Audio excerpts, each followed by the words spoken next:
Interesting article in Newsweek where it talks about Obama being the first gay president.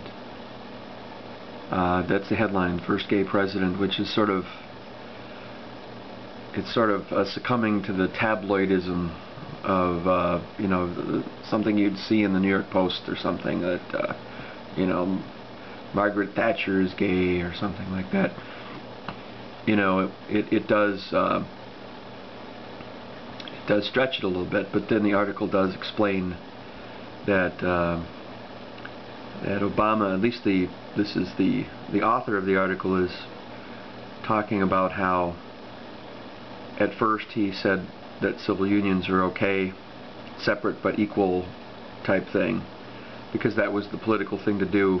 If he would have, say, if he was running for president and he would have declared that he's for gay marriage, then he would have been slaughtered in the election. So that's the rough and tumble world of politics, is that you have to be cold, kind of not cold and calculating, but calculating, playing the long game. So all in all, in his heart, he's believed that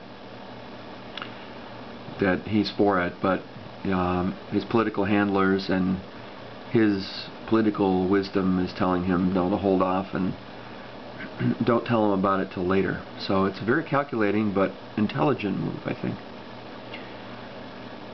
So an article says all these are reasons to be skeptical of Obama's motives, of how long it took, of whether this is a pure and late opportunism. But when you step back a little bit and access the record of Obama on gay rights, you see in fact that this is not an aberration. It's an inevitable calculation of the 3 years of work. He did this the way he always does, leading from behind and playing the long game. He learned from Clinton that tackling the issue up front would only backfire. So,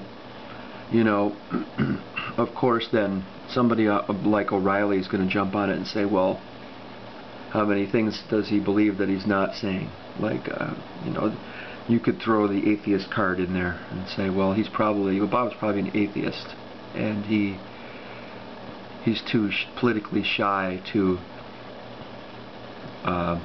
say it. And I'm thinking he might be, actually, but he's using this Christianity as a shield. And how many of us are like that, where in public we say we're a Christian, but deep inside we're not sure. So that's the next bomb that the right could drop on him and say, well, how much more don't we know about this guy? Right? Can't you see Bill O'Reilly saying that? How much more don't know about this guy who's president?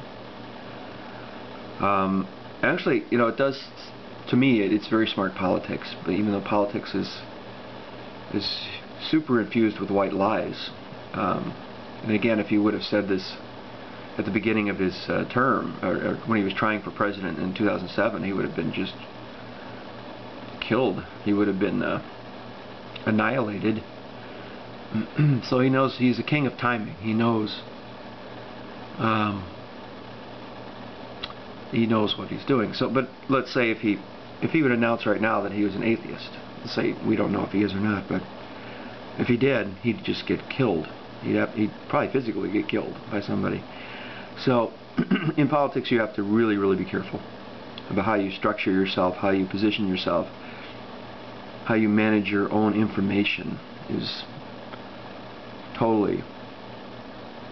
But I'm happy that he was able to publicly affirm with confidence the gay marriage thing, and I think this is going to come front and center as a human rights type issue, hopefully making Romney look fairly awful and more two-faced than ever. So the author of the Newsweek article concludes by saying, I've always sensed that he intuitively understands gays and the predicament because it so mirrors his own.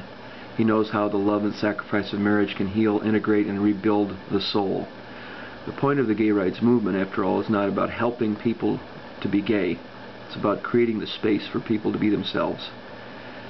This has been Obama's life work, and he just enlarged the space in this world for so many others trapped in different cages of identity, yearning to be released and returned to the families they love and the dignity they deserve. There it is.